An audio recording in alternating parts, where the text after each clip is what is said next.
I recently added a new level to my escape room horror game and let players playtest it. I have read all the feedback and can clearly draw the conclusion that there are several problems with this new level. In this video, I'll go over what these problems are and how I plan to solve them. The first problem is that the level is just not scary, and I've identified 3 main reasons for this. But before we go into what these reasons are, we first have to understand how the monster in level 2 works. And I'll do this by following you through this very easy to understand flowchart. First, the monster starts in an idle state. In this state, it does nothing and pretty much just vibes. When the monster is in the idle state, it checks if the aggression value has reached a certain threshold. If not, it stays in the idle state. But if it has reached a certain aggression, it starts attacking. How does this aggression value work, you might ask? Well, it automatically lowers if there's no noise in the room, but the value rises when there is a noise, either through your actions such as using the socket, or by the environment such as the generator turning off, or the pipe breaking.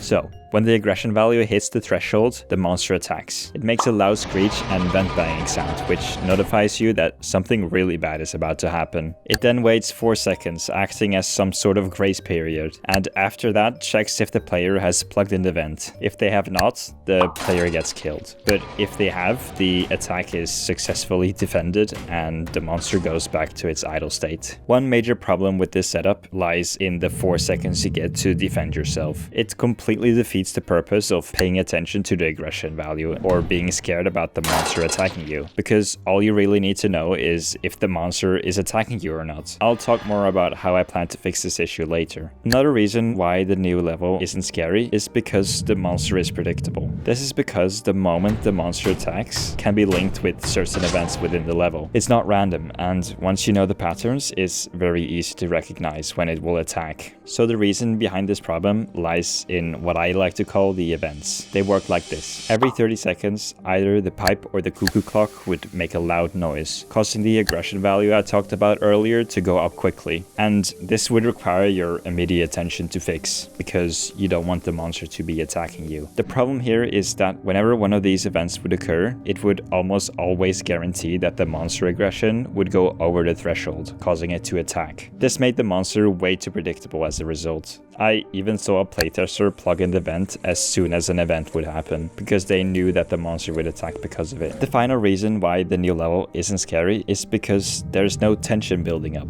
Horror games should be built like blowing air into a balloon, adding tension until it pops, where the tension gets released by, for example, a jump scare. There are no small scares that happen throughout the level. There are hardly any close calls, and no red herrings. The 2 negatives I mentioned earlier also limit the amount of tension we can build, as there's not really any reason to be scared of the monster due to its predictable behavior and the 4 seconds grace period.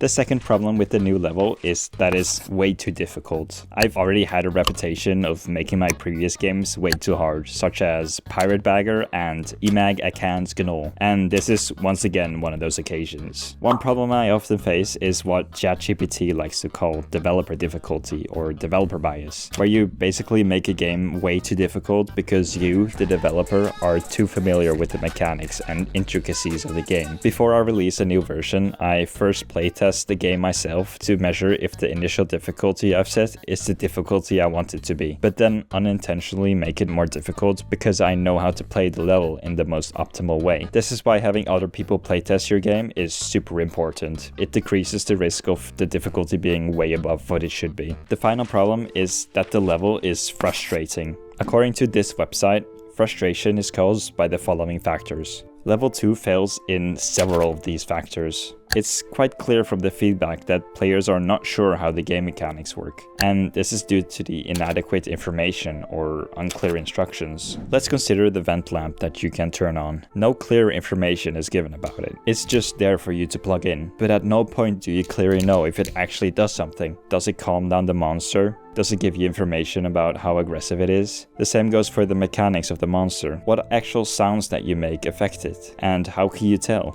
Alright, now that we have a more clear understanding of what's wrong with the new level, let's look into how we can go about fixing these issues. Let's start with addressing the difficulty problem. A wise man once said, double it or cut it in half. So that's what I did to make the game easier. I doubled the time it takes for the monster to reach the attacking threshold by halving the amount of aggression added by the various sounds you make in the level. Additionally, I made the cuckoo clock easier to complete, as playtesters were saying it was too difficult. But I didn't let what I had already implemented go to waste. I kept the original difficulty as an extra challenge for the people that want it. But we're going to need to fix more things than just halving or doubling a value here and there. So let's be real here. We have some problems in our hands. The level is not scary because the monster is too predictable. There's no reason to pay attention to aggression, and there's no build-up in tension. Also, the level is frustrating because the game mechanics are not clear enough. I'm currently still in the process of fixing these problems as best as I can, and every piece of feedback helps, so give the playtest a go and let me know your suggestions. One solution that could work is changing the way the monster attacks the player by removing this section entirely. This way, you don't get a warning that the monster is going to attack and instead just get jump scared.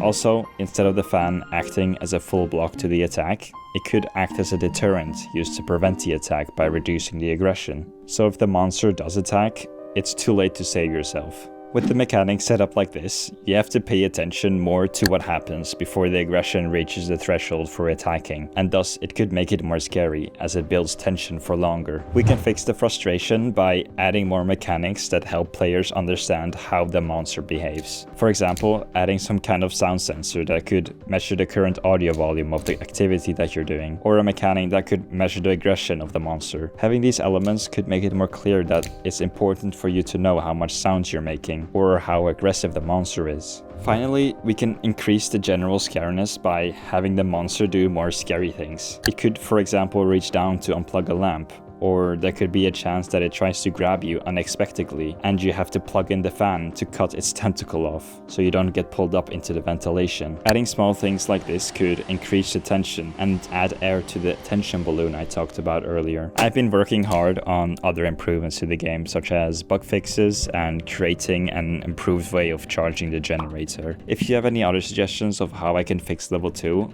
let me know in the comments or in the Discord. Thank you for watching.